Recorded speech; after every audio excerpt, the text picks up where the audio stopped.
ನವೀಕೃತ ಕ್ಷಿಪಣಿ ದಾಳಿಯನ್ನ Iran ಮುಂದುವರಿಸಿದ್ದು, Israel ಮೇಲೆ ಇರಾನ್ ತನ್ನ ನಿರಂತರ ದಾಳಿಯನ್ನ ಮುಂದುವರಿಸಿದೆ.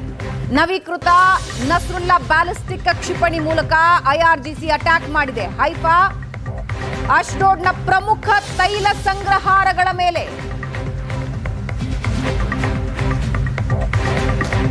ದಾಳಿ ನಡೆಸಿದೆ. ಕಳೆದ 2-3 ದಿನಗಳಿಂದ ಇರಾನ್ನ ಮೇನ್ ಟಾರ್ಗೆಟ್ ತೈಲ ಸಂಗ್ರಹಾಗಾರಗಳು. ನವೀಕೃತ ನಸ್ರಲ್ಲಾ ಬ್ಯಾಲಿಸ್ಟಿಕ್ ಕ್ಷಿಪಣಿಯ ಮೂಲಕ ಹೈಫಾ ಮತ್ತು ಅಶ್ಡೋಡ್ನ ಪ್ರಮುಖ ತೈಲ ಸಂಗ್ರಹಾಗಾರಗಳ ಮೇಲೆ ದಾಳಿ ನಡೆಸ್ತಾ ಇದೆ ಇರಾನ್. ಆರಂಭಿಕ ದಿನಗಳಲ್ಲಿ ಸಣ್ಣ ಪ್ರಮಾಣದ ಕ್ಷಿಪಣಿಗಳ ದಾಳಿಯಿಂದ ಆರಂಭಿಸಿದ ಇರಾನ್ ದಿನದಿಂದ ದಿನಕ್ಕೆ ತನ್ನ ಶಕ್ತಿ ಪ್ರದರ್ಶನ ಮಾಡ್ತಾ ಇದೆ. ದಿನದಿಂದ ದಿನಕ್ಕೆ ಬಲಿಷ್ಠ ಕ್ಷಿಪಣಿಗಳ ದಾಳಿಯನ್ನ ಆ ಮೂಲಕ ಅಮೆರಿಕ ಮತ್ತು ಇಸ್ರೇಲ್ಗೆ ತನ್ನ ಶಕ್ತಿ ಪ್ರದರ್ಶನವನ್ನು ತೋರಿಸ್ತಾ ಇದೆ.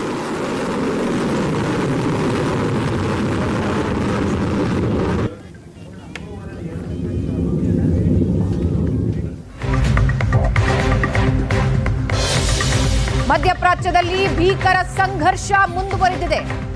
ಐಆರ್ಜಿಸಿ ಘಟಕದ ಮೇಲೆ ಇಸ್ರೇಲ್ನಿಂದ ಕೂಡ ಭೀಕರ ದಾಳಿಯಾಗ್ತಾ ಇದೆ. ಪೂರ್ವ ಇರಾನ್ನ ಐಆರ್ಜಿಸಿ ಘಟಕದ ಮೇಲೆ ಇಸ್ರೇಲ್ ಅಟ್ಯಾಕ್ ಮಾಡ್ತಾ ಇದೆ. 21 ದಿನಗಳಿಂದ ನಿರಂತರ ದಾಳಿ. ಇರಾನ್ ಇಸ್ರೇಲ್ನ ಪ್ರಮುಖ ನಗರಗಳನ್ನು ಗುರಿಯಾಗಿಸಿಕೊಂಡಿದೆ. ಇಸ್ರೇಲ್ ಕೂಡ ಸೇನಾ ನೆಲೆಗಳು, ಐಆರ್ಜಿಸಿ ಸೆಂಟರ್ಗಳನ್ನ ಗುರಿಯಾಗಿಸಿಕೊಂಡು ದಾಳಿ ನಡೆಸ್ತಾ ಇದೆ.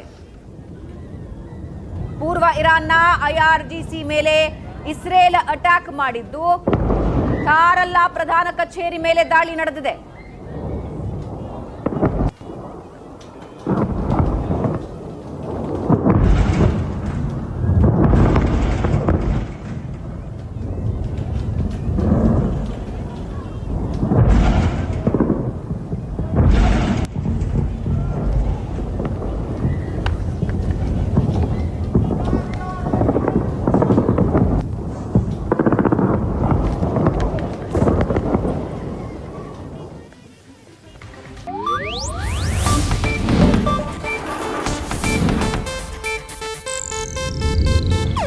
ಇದು ಏಷ್ಯಾನೆಟ್ ನ್ಯೂಸ್ ನೆಟ್ವರ್ಕ್ ಪ್ರಸ್ತುತಿ.